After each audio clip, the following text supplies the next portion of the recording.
জাতীয় বিশ্ববিদ্যালয়ের 2023-24 শিক্ষাবর্ষের ডিগ্রি ভর্তির প্রথম মেধা তালিকার ফলাফল সংক্রান্ত নোটিশ আজকে প্রকাশ হয়েছে। নোটিশটি তোমরা প্রত্যেকেই দেখেছো। আগামী 20 অক্টোবর তোমাদের প্রথম মেধা তালিকার রেজাল্ট প্রকাশ করতে যাচ্ছে। তো প্রথম মেধা তালিকাতে তোমাদের চান্স পাওয়ার সম্ভাবনা কতটা আছে তোমরা অনেকেই জানতে চেয়েছো, বলেছো যে কত জিপিএ থাকলে চান্স হতে পারে। যদিও এটা নিয়ে আমি একটা স্পেসিফিক ভিডিও দিয়েছি, এরপরে তোমরা অনেকেই বলেছো।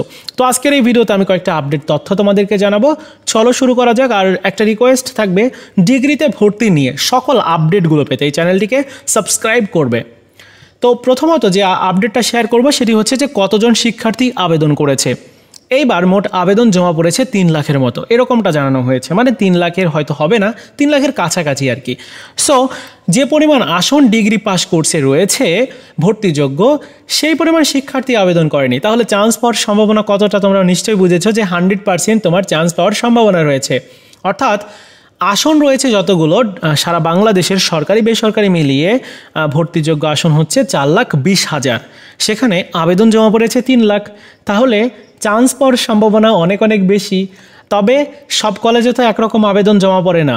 বেসরকারি কলেজের তুলনায় সরকারি কলেজগুলোতে অনেক আবেদন জমা পড়ে। যেমন একটা সরকারি কলেজে যদি 1,000 বা 1,500 আসন থাকে, সেখানে আবেদন জমা পড়ে প্রায় 2 গুণ বা 3 গুণ, অনেক সময় এরকম। তো 3 গুণ শিক্ষার্থীদেরকে তাদেরকে কিভাবে সুযোগ দিবে, যেহেতু আসনই রয়েছে 1,1500 এরকম। তো সেক্ষেত্রে 1,1500 জন শিক্ষার্থীকে প্রথম মেধা তালিকাতে সিলেক্ট করবে, যাদের মধ্যে জিপিএ, তারপর তোমার এসএসসি এইচএসসি রেজাল্ট কেমন, এরপর তোমার বয়স কতটা, এরকমটা আর কি বেশ কয়েকটা বিষয় দেখে সিলেক্ট করবে। সো প্রথম মেধা তালিকাতে কিন্তু অনেক শিক্ষার্থী চান্স পাওয়ার সম্ভাবনা আছে। তবে তোমার জিপিএটা যদি একটু কম থাকে সরকারি কলেজে, তোমার তাহলে সুযোগ হওয়ার সম্ভাবনা অনেক অনেক কম রয়েছে। কারণটা কি? কারণ সরকারি কলেজে বেশিরভাগ শিক্ষার্থী অ্যাপ্লাই করবে। এখন তোমার কলেজটা কোন পর্যায়ের, জেলা পর্যায়ের নাকি উপজেলা পর্যায়ে, এইটা ম্যাটার করবে। জেলা পর্যায়ের যদি হয় তাহলে কিন্তু সেখানে অনেক কম জিপিএ নিয়ে শিক্ষার্থীরা অ্যাপ্লাই করে, বেশি জিপিএ নিয়েও অ্যাপ্লাই করে। যাদের বেশি জিপিএ তাদেরকে সুযোগ দেওয়া হয়, যেহেতু এখানে কোনো ভর্তি পরীক্ষা দিতে হয় না, শুধুমাত্র জিপিএ অনুযায়ী। সো যাদের জিপিএ বেশি তাদেরকে সিলেক্ট করবে, এটাই স্বাভাবিক। তো এজন্যই আর কি বলছি যে তোমার কলেজ কোন ধরনের কলেজ, সেই কলেজের উপর ডিপেন্ড করবে তোমার চান্স পাওয়াটা।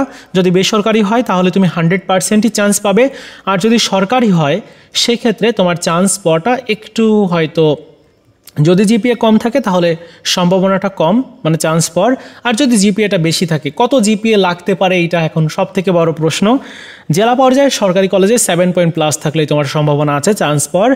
আর যদি উপজেলা পর্যায়ে হয় তাহলে 6.50 এর উপরে থাকলেই সুযোগ হওয়ার সম্ভাবনা রয়েছে।